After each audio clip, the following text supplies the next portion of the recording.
কোনো দরকার নেই, আপনাদের ফ্লাড সেন্টার করা হয়েছে গাদিয়ারা প্রাইমারি স্কুল, সেখানে আগামীকাল রবিবার মাঝরাতে ঘূর্ণিঝড় রিমালের ল্যান্ডফল হওয়ার সম্ভাবনা। আর এই ঘূর্ণিঝড়ের প্রভাব হাওড়া জেলাতেও পড়ার আশঙ্কা থাকছে।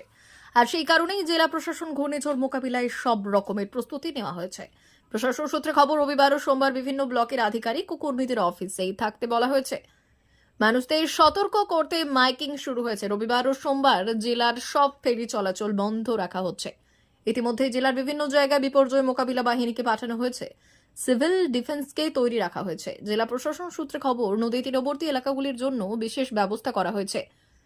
উলুবেড়িয়া 1 নম্বর ব্লকের হীরাপুর, কালীনগর এবং ধুলা শিমলা গ্রাম পঞ্চায়েত এলাকার শ্যামপুর 1 নম্বর ব্লকের ডিঙ্গাখোলা, বেলারি, বানেশ্বরপুর 1 ও 2 নম্বর গ্রাম পঞ্চায়েত এলাকা এবং শ্যামপুর 2 নম্বর ব্লকের ডিহি মণ্ডলঘাট 1 ও 2 নম্বর গ্রাম পঞ্চায়েত এলাকার নদী তীরবর্তী এলাকার বসবাসকারীদের বাসিন্দাদের নিরাপদ জায়গায় সরিয়ে নিয়ে যাওয়ার জন্য বিভিন্ন প্রাথমিক বিদ্যালয় বাছাই করে রাখা হয়েছে। এলাকার মৎস্যজীবীদের নদীতে মাছ ধরতে যেতে নিষেধ করা হয়েছে। প্রশাসনের পক্ষ থেকে মাইকিং করা হচ্ছে। পাশাপাশি সেচ দপ্তর, বিদ্যুৎ দপ্তর এবং পূর্ত দপ্তরকে প্রস্তুত থাকতে বলা হয়েছে। অন্যদিকে শনিবার বিভিন্ন নদী তীরবর্তী এলাকায় প্রচার করলেন উলুবেড়িয়া 1 নম্বর ব্লকের ভিডিও রিয়াজুল হক এবং শ্যামপুর 1 নম্বর ব্লকের ভিডিও তন্ময় কার্জি। যে ইম্পর্টেন্ট জিনিসগুলো আছে সেগুলো আপনার সঙ্গে রাখবেন এবং শুকনো খাবার সঙ্গে রাখবেন, কারণ ঝড়ের সময় আমরা প্রাকৃতিক দুর্যোগের সঙ্গে তো আর লড়াই করতে পারবো না, সেটাকে পাশ কাটিয়ে চলে যাওয়াটাই বুদ্ধিমানের কাজ হবে।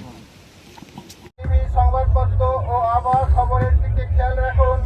জরুরি নথিপত্র, মূল্যবান সামগ্রী জল থেকে বাঁচিয়ে রাখুন।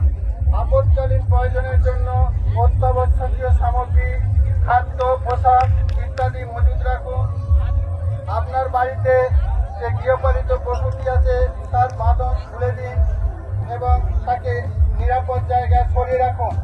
নিরাপত্তার খাতিরে আপনার মৎস্যজীবীদের উদ্দেশ্যে জানানো হচ্ছে, আপনারা নদীতে বা সমুদ্রে মৎস্য শিকারে যাবেন না। আপনার নৌকাটি আগামী 2 দিন সুরক্ষিত জায়গায় বেঁধে রাখুন। যারা কাঁচা বাড়ি বা খড়ের বাড়িতে বা ভগ্ন বাড়িতে বসবাস করেন তাদের উদ্দেশ্যে জানানো হচ্ছে, আপনারা নিকটবর্তী আশ্রয় কেন্দ্র বা পাকা বাড়িতে চলে যাবেন। বাড়ির দরজা জানালা